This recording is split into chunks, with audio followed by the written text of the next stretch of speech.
Bonjour. Alors attention, j'ai une histoire incroyable à vous raconter.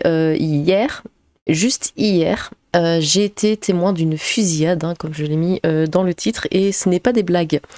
J'aurais préféré que ce soit une blague, je vous le dis. C'est incroyable. Écoutez, je vais tout vous raconter en détail. Alors ça s'est passé très très vite, hein, évidemment. Mais en tout cas, ça reste dans ma tête hein, depuis. Hein. Bon. Il était à peu près 13h. Je suis allée déjeuner dans ma voiture parce que tous les jours je vais déjeuner dans ma voiture parce que je suis une putain d'associable. Et donc je suis dans ma voiture pépère comme tous les jours de la semaine en train de manger ma petite salade. Je suis au téléphone, je papote, voilà, bon. Et d'un coup, j'entends une voiture. Donc je suis sur le parking hein, de là où je travaille. Hein, je suis sur le parking. Et donc il y a des routes autour, hein. Il y a plein d'arbres. Alors c'est ça le problème, c'est qu'il y a plein d'arbres et plein de verdure. Enfin non, c'est pas un problème qu'il y ait des arbres, hein. Mais dans ce contexte, c'était un problème. Et là, j'entends une voiture sur ma gauche, hein, une route, voilà, qui tourne, hein, qui fait tout le tour du parking en fait. J'entends une voiture qui s'excite un petit peu, qui roule un petit peu vite, machin. Alors bon, il y a pas mal de jeunes dans le secteur, très souvent, même moi quand je marche, voilà, j'en vois des jeunes qui sont là dans leur grosse bagnole et qui font un peu les kékés. Bon, du coup, ça me choque pas tant que ça, parce que quelquefois, même sur le parking hein, sur lequel je suis, il y a des jeunes qui vont faire et qui vont foncer comme des tarés parce que ouais, regardez, je suis jeune et j'ai une voiture. Bon, c'est pourquoi pas. Donc là, oui, j'entends cette voiture qui s'excite un petit peu. Je fais pas plus attention que ça. Elle passe, elle fait le tour, elle passe sur le parking, elle fait le tour du parking, elle passe devant moi, donc elle vient de ma droite, fiou, pour aller à gauche, mais en roulant super vite. Et là, j'entends bam, bam, bam, bam. Bon, je me dis ok, qu'est-ce que c'était que ça? Alors sur le coup, je me suis dit c'est des coups de feu. Après, je me suis dit bon, non, sois pas parano, c'est pas des coups de feu. C'est pourquoi ce serait des coups de feu, hein, lol. Bon, je me suis dit, ouais, c'est peut-être le pot d'échappement, c'est peut-être les pneus qui ont éclaté, lol, bon, il en avait 5, c'est pas grave. Bon, bref, j'étais dans le déni total. Je me suis dit, oh, ça devait être le pot d'échappement. Voilà, c'était le pot d'échappement, il a eu un problème, on n'en sait rien, mais bon, c'est le pot d'échappement. Du coup, je continue de papoter, hein, en mode, bon, tout va bien, c'était que le pot d'échappement. 2 minutes après, la voiture revient. C'est exactement la même, hein, même couleur, voiture claire et tout pareil. Elle roule comme une folle. En fait, elle poursuivait une autre voiture. Les deux sont passés devant moi, du coup, cette fois de gauche à droite. Les deux, oui, sont passés super vite. Et là, ça fait une rafale. Et je me suis dit, oh mon Dieu. Alors là, c'est réellement une fusillade. Écoutez, je savais même pas quoi faire.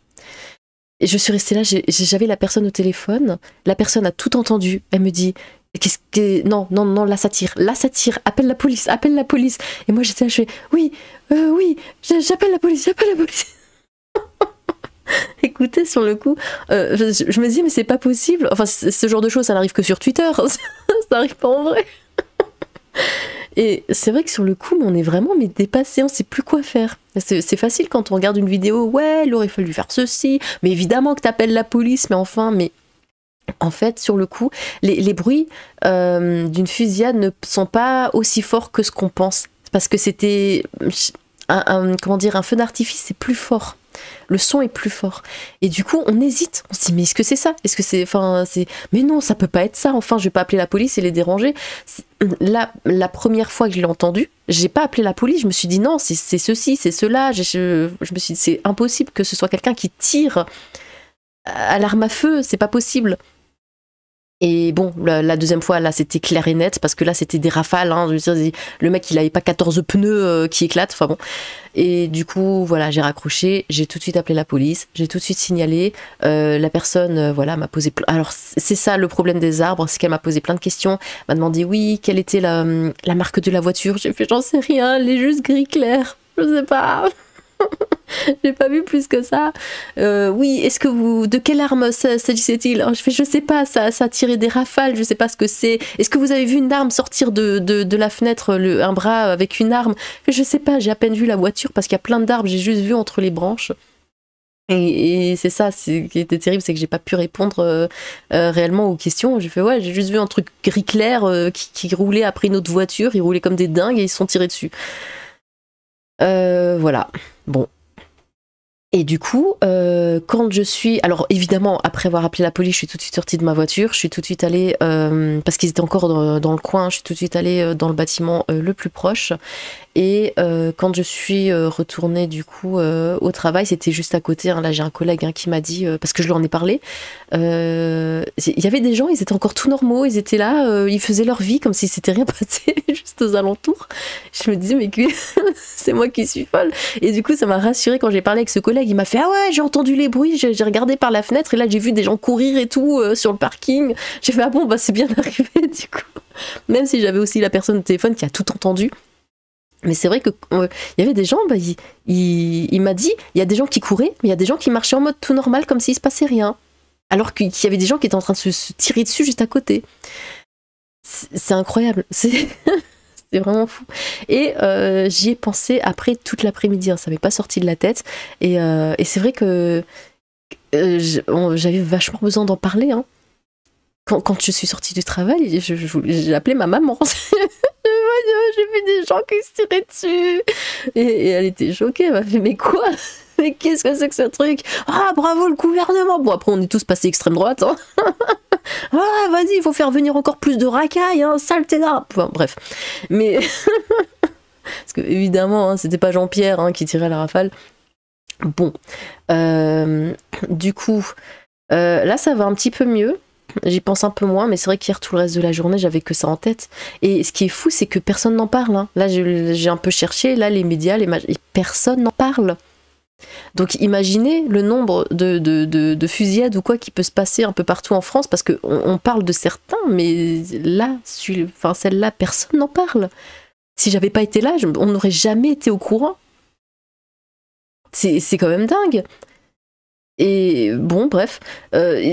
Et ils ont tiré comme ça, il était 13h, ils ont tiré comme des tarés autour d'un parking, il y a plein de bâtiments autour, il y avait personne dans les rues parce que en fait c'est surtout des trucs, des entreprises, voilà, à 13h tout le monde s'est barré, tout le monde est parti manger, il y a personne, c'est tout vide, et heureusement. Parce que si ça avait été l'heure de pointe, quand tout le monde arrive ou quand tout le monde part, genre que ce soit 9h ou 17h, à 17h il y a énormément de monde. Mais ça aurait fait une tuerie, quoi. Enfin, bref. Mais c'est vraiment incroyable que là, dans les médias, il n'y a rien. Voilà, il n'y a rien. C'est à côté de Strasbourg. Hein. Je viens de quitter, moi, là, cet endroit pour aller vivre dans la campagne. Mais je dois revenir, moi, vers Strasbourg à chaque fois parce que voilà, j'ai une vie active. Je veux pas avoir de vie active, moi, c'est pour voir ça. Je préfère être au chômage et rester en sécurité dans mes champs. Mais bon. Mais c'est dingue. Et je me suis dit, et en fait, j'étais encore plus outrée que d'habitude. Oui, ça se peut. Mais je me suis dit, mais en fait, là, maintenant, France, Afghanistan, enfin, il y a plus... Il n'y a plus de différence. Depuis quand est-ce que quand on va travailler, il y a des fusillades comme ça autour de nous? Je sais, vous allez me dire, bah ça fait un moment, hein, parce que oui, j'en fais des vidéos sur le sujet, mais quand on le vit, c'est encore différent. Et c'est incroyable que cette ville, là, Strasbourg, les alentours, c'était si paisible. Et là, déjà, c'était quand? C'était début d'année. Il y a eu, vous savez, cette attaque dans le Quick, là, cette attaque au couteau. Là, il y a la fusillade, il y a les machins. Enfin, mais qu'est-ce qui se passe, quoi? C'est incroyable. Mais on dirait un pays du tiers-monde. Mais je sais, là, que j'enfonce des portes ouvertes. Hein, vous allez me dire, oui, c'est le cas, c'est ce qu'on dénonce tout le temps. Mais vraiment, quand on est devant le fait, en fait, comme ça,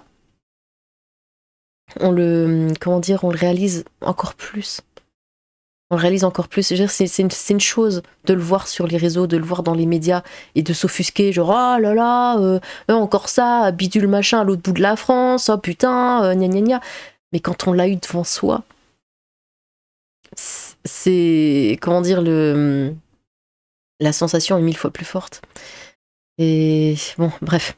Du coup, J'en profite pour rebondir, comme vous le voyez à l'écran, sur quelques tweets, hein, voilà, qui sont un petit peu, on va dire, hein, du même sujet, pour montrer encore, hein, parce que je vous en montre plein des trucs comme ça.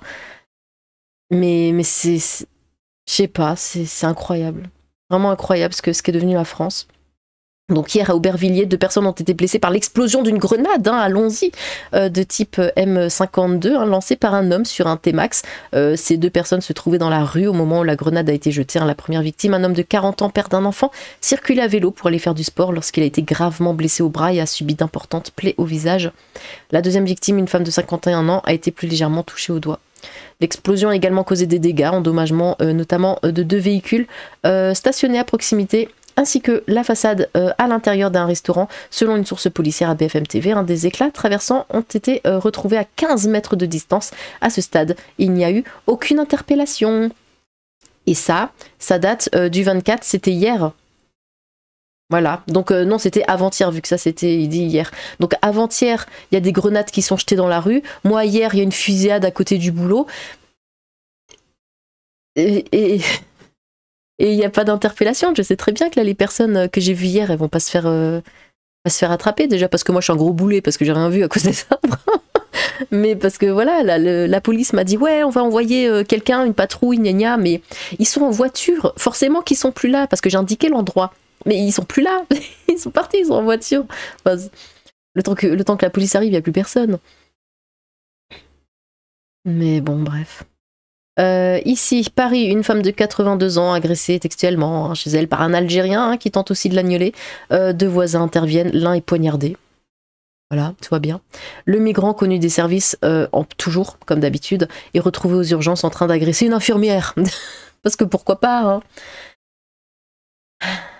Incident majeur dans ma classe. Ah oui, alors celui-là, j'ai juste envie de lui donner 2 tartes, mais incident majeur dans ma classe en début d'après-midi, hein, j'explique à mes élèves ce que nous allons faire cet après-midi, c'est l'occurrence de la science sur l'histoire de la Terre. La moitié de la classe s'offusque alors, sans même que je ne puisse aller plus loin dans mon propos. Un des élèves s'oppose aux faits scientifiques invoquant leurs croyances religieuses comme étant l'unique connaissance du monde. En tant qu'enseignant, je leur rappelle que l'école est laïque et qu'il est dans ma mission, hein, d'être le vecteur d'un savoir scientifique reconnu et surtout de leur apprendre à faire la différence entre croire et savoir. Nouvel incident, sans honte, hein, ils remettent à nouveau tout cela en question, m'indiquent que quoi que je dirais, seul le texte religieux l'emporte, hein, et certains refusent de participer à la classe. Nous sommes en CM2. Des élèves de CM2, voilà, rejettent totalement le savoir d'un professeur, le savoir scientifique, parce que la religion est plus importante. En CM2, ils ont déjà cette mentalité et déjà cette violence comment dire, de rejeter totalement, oui, la science et surtout de ne pas respecter le professeur. Alors je sais, le respect du professeur en 2024, ça n'existe plus. Mais en CM2, ils ont quoi? Ils ont 10 ans. Est-ce que vous, à 10 ans, vous auriez dit à un prof ouais, non, ce que tu racontes, c'est de la merde, machin, ma religion plus fort que ce que tu dis? Mais jamais de la vie. Enfin, il y avait plein d'arabes, moi, dans ma classe en CM2, mais personne n'a jamais dit ça. On écoute le prof et puis c'est tout. Sans m'énerver, ah bah il aurait fallu, et en privilégiant la discussion, je leur dis que je respecte leurs croyances, mais que l'école est aussi là pour les amener à réfléchir et prendre un certain recul sur ce qu'ils pensent savoir.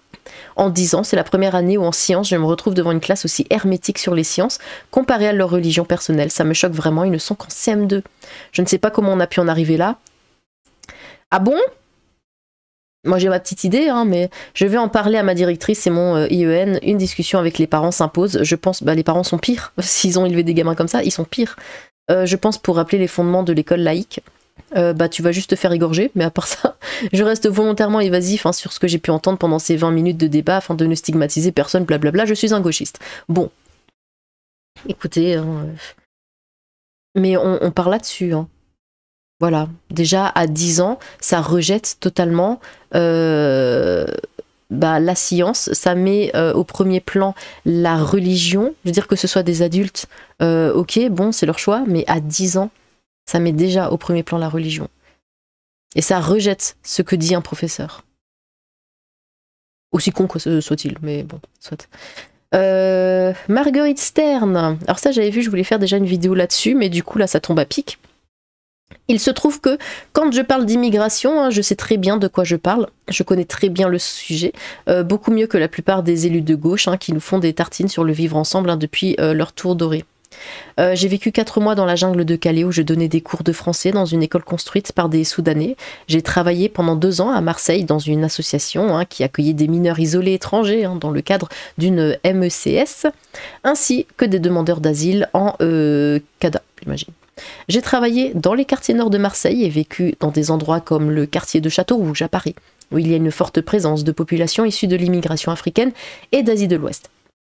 Et il se trouve également que mon père est un immigré portugais, arrivé en France vers l'âge de 11 ans. Donc merci bien, je connais le sujet, j'ai vécu le sujet. Non mais vous savez, c'est comme moi par exemple, bon j'ai vécu toute ma jeunesse dans un quartier chaud de Strasbourg où il y avait absolument que de la racaille, hein, que ça, où toutes les semaines il y avait des voitures qui brûlaient, des trucs comme ça, enfin c'était soit des voitures, soit des poubelles, soit des caves, mais il y avait au moins un truc qui brûlait. Mais quand j'en parle, on me dit ouais tu mens. Parce que c'est tellement improbable qu'une racaille mette le feu à une voiture. Hein, c'est du jamais vu. Donc quand je le dis, ah bah non, c'est impossible de me croire. Les gens sont dans un déni, c'est incroyable. Je me suis beaucoup attachée aux Soudanais hein, que j'ai rencontrés dans la jungle. J'ai été particulièrement émue de leur enseigner ma langue. Ils arrivaient toujours à l'heure et étaient très studieux. À travers leur attachement à leur propre culture, ils m'ont fait réaliser l'importance de la mienne, les chants, les danses, les contes. Eux, ils n'ont pas perdu ça, et c'est beau. Je me suis beaucoup attachée aux mineurs isolés étrangers hein, auprès de qui je travaillais à Marseille. Bien évidemment, certains trichaient et étaient clairement majeurs, mais ce n'était pas le cas de tous, loin de là. Des petits avec des histoires terribles. Je me souviens de ce jeune Afghan, S, qui m'avait montré son torse criblé de balles par les talibans, mais encore vivant. Je me souviens de ce jeune Éthiopien, L, qui m'avait, ou I, pardon, I, qui m'avait raconté que son père lui interdisait d'écouter de la musique parce que c'était haram, hein, et qui croyait que l'excision c'était bien. Aucun dispositif n'était prévu pour expliquer à ces jeunes qu'en France, on ne règle pas les conflits par les armes, on n'excise pas les femmes, on a le droit d'écouter de la musique. Je garde une profonde tendresse pour ces gens qui, individuellement, ne sont pas responsables de la déculturation de la France, mais les faits sont là, nous les accueillons mal et nous en accueillons beaucoup, beaucoup trop. Cela produit un changement civilisationnel, cela crée des tensions et de l'insécurité et cela met la France en péril. On a le droit de le dire et ça suffit, le chantage au racisme. Merci. Ah, surtout qu'elle avait aussi fait un autre tweet. Là ouais, je vous montre ça parce que moi quand j'en parle, c'est des choses que je connais. Là, la fusillade, évidemment qu'il y a des gens qui vont me dire ouais, t'as tout inventé. Bah j'aurais bien voulu inventer, mais excusez-moi, j'ai vu ça. Moi je voulais pas voir ça. Moi je voulais manger mon déjeuner tranquillement. Et non, il y a des gens qui se tirent dessus juste à côté de moi, quoi. En France, à côté de Strasbourg. Non mais attendez. Alors attendez, parce qu'il faut que je le retrouve.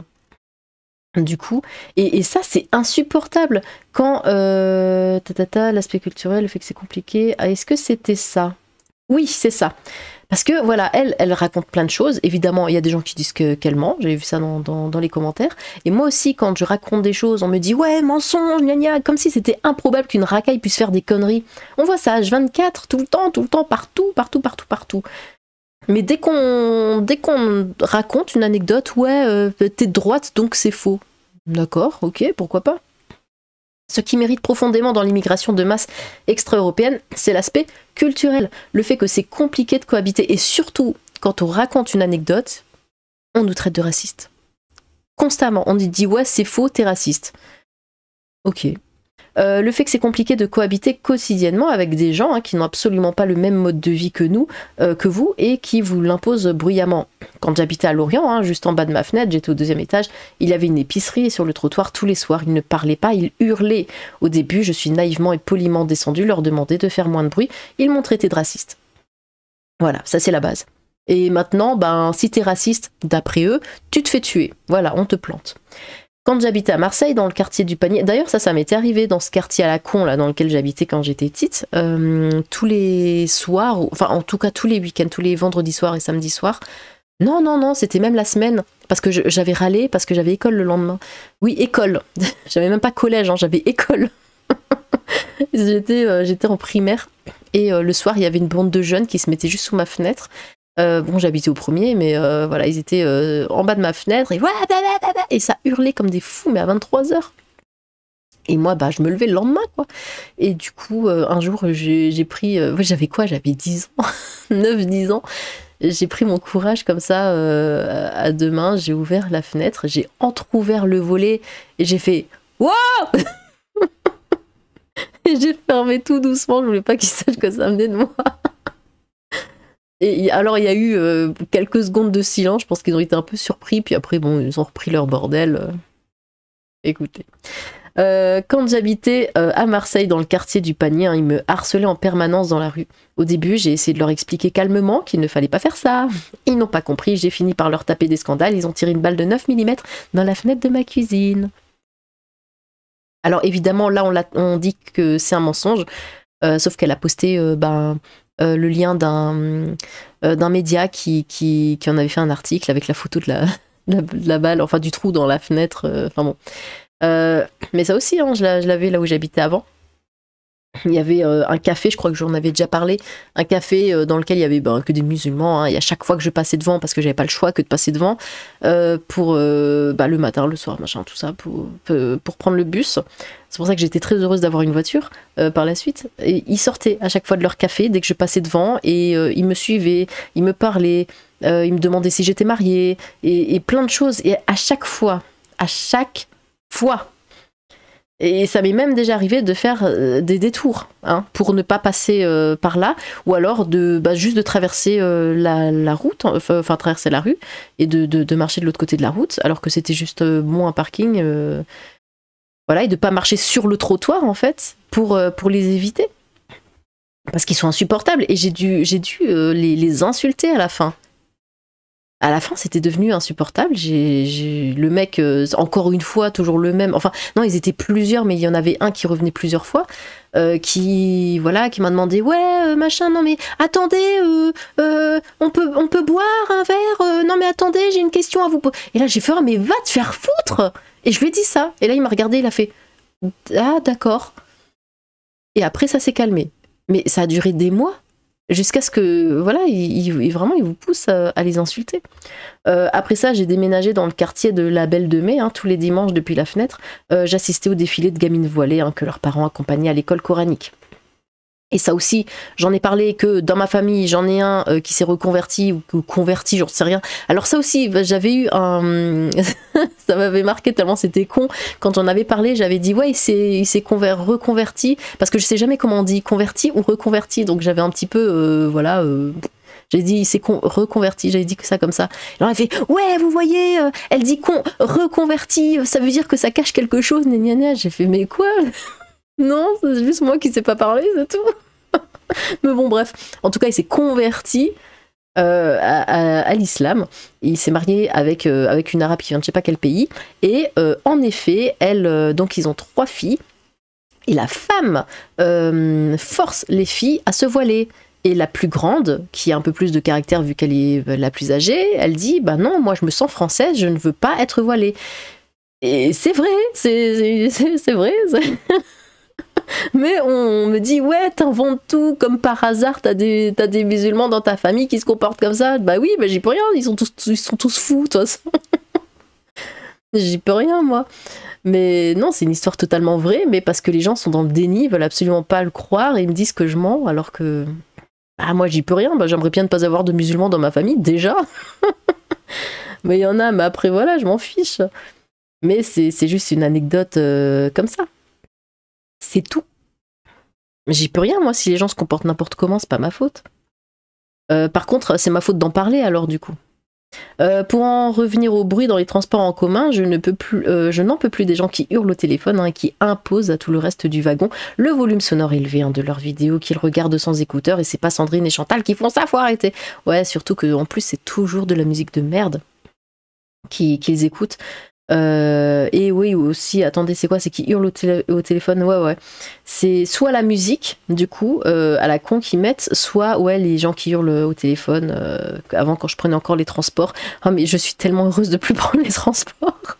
Ça arrivait tout le temps, tous les jours. Ouais, ça parlait dans je sais pas quelle langue et tout. Ou même pas au téléphone, hein, juste quand ils parlaient entre eux, c'est tout le temps en train de hurler. C'est insupportable. Je vous ai dit que j'étais heureuse d'avoir une voiture. Je suis heureuse d'avoir une voiture. En ce moment, j'habite en banlieue parisienne et c'est reparti comme à Lorient, hein. Pourtant, il n'y a pas d'épicerie en bas de chez moi, mais c'est le voisinage, hein, qui s'y met. C'est toujours le même type de personne. J'en ai ma claque de subir ça, le bruit tout le temps, la musique de merde à fond, les hurlements. T'es en France, merde, tu vois bien qu'on ne hurle pas quand on se parle. Baisse d'un ton, adapte-toi, fais comme tout le monde. Arrête d'imposer ta présence bruyante et tes nuages de fumée de shit, c'est insupportable. Oui, s'il vous plaît. Récemment, j'ai discuté avec une personne bien à gauche, hein, qui me disait que le remplacement de population en France était un fantasme. Ouais, ça je comprends pas. C'est bien facile de dire ça quand on a une maison secondaire en Normandie, hein, et qu'on travaille dans le 15e arrondissement de Paris. Ouais, c'est vrai. La vérité, c'est que le plus grand luxe qu'offre l'argent aujourd'hui en France, hein, c'est la possibilité de fuir ces endroits totalement colonisés par d'autres cultures où il n'y a absolument aucun vivre ensemble, hein, mais plutôt un vivre avec extrêmement lourd. J'ai le mal du pays dans mon propre pays. Bah ouais, mais ça je l'ai dit, on se sent plus en France. Là, là j'ai même fait le lien avec l'Afghanistan. Là, tout à l'heure, je me suis dit, attendez, c'est la France ou c'est l'Afghanistan? Au bout d'un moment, faut arrêter. Et d'ailleurs, un truc que j'ai omis de vous dire, c'est que quand, après ce qui s'était passé sur le parking hier, quand je suis retournée au travail, que j'ai parlé avec ce collègue, donc il m'a dit, il l'a vu, il l'a entendu, il a vu les gens courir, il a vu les voitures, il a entendu les rafales. Là, j'ai fait le lien avec ce qui s'était passé au Quick. Et j'ai dit ouais, qu'est-ce que c'est que ce délire, déjà il y a pas longtemps le Quick qui venait à peine d'ouvrir, où les gens se font planter comme ça c'est des trucs entre gangs et tout. Je fais non mais attends, quand j'étais passée devant le Quick le lendemain, je lui ai dit, hein, j'ai fait ouais, il y avait la police, il y avait la racaille qui faisait le guet, qui attendait l'autre gang. Non mais attends, mais qu'est-ce que c'est devenu ce pays? Bon voilà, moi j'ai aucun tabou, hein, pour parler de ce genre de choses, mais lui, mon collègue, il était là. Ouais, hein. Il osait pas. Il osait pas. Il est resté tout évasif. Il a juste fait ah ouais. De peur de passer pour quelqu'un de, je sais pas. Il s'est dit que peut-être s'il validait mes propos, bah voilà, il serait vu comme un nazi, j'en sais rien. Mais c'est vrai que moi je m'offusquais, mais comme une dingue. J'étais là, oh, mais qu'est-ce que c'est que ce délire? Et qu'est-ce qu'est devenu la France? Et lui, il était tout ah oui, hein. Mais il osait pas, vraiment, il osait pas dire les choses. Il osait même pas vraiment acquiescer à ce que je disais. Pourtant, ce que je dis est vrai. Voilà, il l'a vu lui-même, ce qui s'est passé sur le parking, ce qui s'est passé au QI qui a été médiatisé. Enfin voilà, c'est vrai, mais il faut pas le dire. Il faut pas en parler et il faut surtout pas s'offusquer. Bon, eh bien, moi je m'offusque et vous aussi, offusquez-vous dans les commentaires. Voilà, j'ai hâte de vous lire. Sur ce, tchou!